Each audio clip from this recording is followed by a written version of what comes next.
नमस्कार बच्चों, मैं doctor Jitendra Pratap JP Hindi classes में आप सभी का हार्दिक स्वागत व अभिनंदन करता हूं। उम्मीद है कि आप अपने घरों में सुरक्षित होंगे। तो आइए अपनी पढ़ाई को शुरू करते हैं। आप सब लोग 10वीं कक्षा में प्रवेश कर चुके हैं, इसकी भी आपको ढेरों शुभकामनाएं। 10वीं कक्षा की पढ़ाई की शुरुआत करने से पहले आइए जानते हैं कि उसका पाठ्यक्रम क्या है, पाठ्य पुस्तकें कौन कौन सी हैं, क्या क्या ढांचा है परीक्षा प्रश्न पत्र का। आइए उन सबको जानते हैं ताकि पढ़ाई शुरू करने से पहले हमारे मन में समूचे पाठ्यक्रम का एक मोटा मोटा खाका बैठ जाए और हम पढ़ाई और अच्छे तरीके से कर सकें।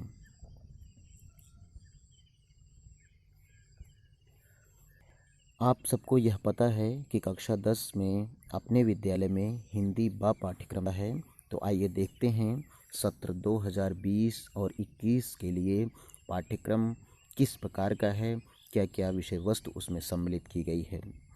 उससे पहले आइए जानते हैं कि पाठ्य पुस्तकें कौन कौन सी हैं। तो हिंदी व पाठ्यक्रम में 10वीं कक्षा में 2 पाठ्य पुस्तकें निर्धारित की गई हैं। पहली पाठ्य पुस्तक है स्पर्श भाग 2 और दूसरी है संचयन भाग 2। तो स्पर्श और संचयन भाग 2 की किताबें हमें पढ़नी हैं। अब आइए पाठ्यक्रम पर चलते हैं। आपको यह भी पता होगा कि मूल्यांकन 2 तरह का होता है, एक लिखित परीक्षा और एक आंतरिक मूल्यांकन।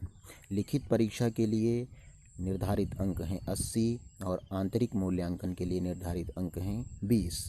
इस प्रकार कुल 80 अंक निर्धारित किए गए हैं। हिंदी ब की लिखित परीक्षा के प्रश्न पत्र में कुल 4 खंड होंगे। खंड क जो अपठित बोध से संबंधित होगा, इसके लिए कुल 10 अंक निर्धारित हैं। खंड ख व्याकरण से संबंधित होगा, इसके लिए 16 अंक निर्धारित हैं। और खंड ग पाठ्यपुस्तकों से संबंधित है, इसके लिए 28 अंक निर्धारित किए गए हैं। और अंतिम खंड जो है वह है खंड घ, यह लेखन कौशल से संबंधित है, इसके लिए कुल 26 अंक निर्धारित हैं।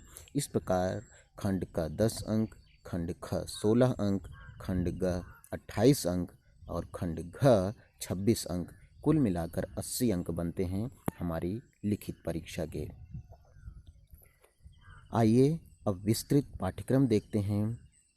खंड क जो होगा वह अपठित बोध है, इसके अंतर्गत 10 अंक का एक प्रश्न होगा।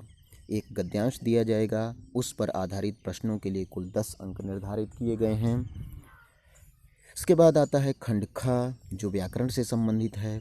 इसके अंतर्गत व्याकरण के विषयों जैसे पदबंध, रचना के आधार पर वाक्य रूपांतरण, समास, मुहावरे और अलंकार पर आधारित प्रश्नों हेतु कुल 16 अंक निर्धारित किए गए हैं। इसके बाद खंड ग आता है जो कि हमारी पाठ्य पुस्तकों स्पर्श और संचयन से संबंधित है। इसके अंतर्गत पाठ्यक्रम में निर्धारित पाठ्य पुस्तकों के पाठों से कुल 28 अंक के प्रश्न पूछे जाएंगे।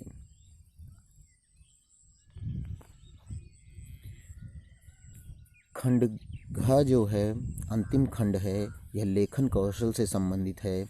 इसके अंतर्गत अनुच्छेद, पत्र, सूचना, विज्ञापन और लघु कथा लेखन के लिए कुल 26 अंक निर्धारित किए गए हैं। इसके अतिरिक्त 20 अंक आंतरिक मूल्यांकन हेतु निर्धारित किए गए हैं।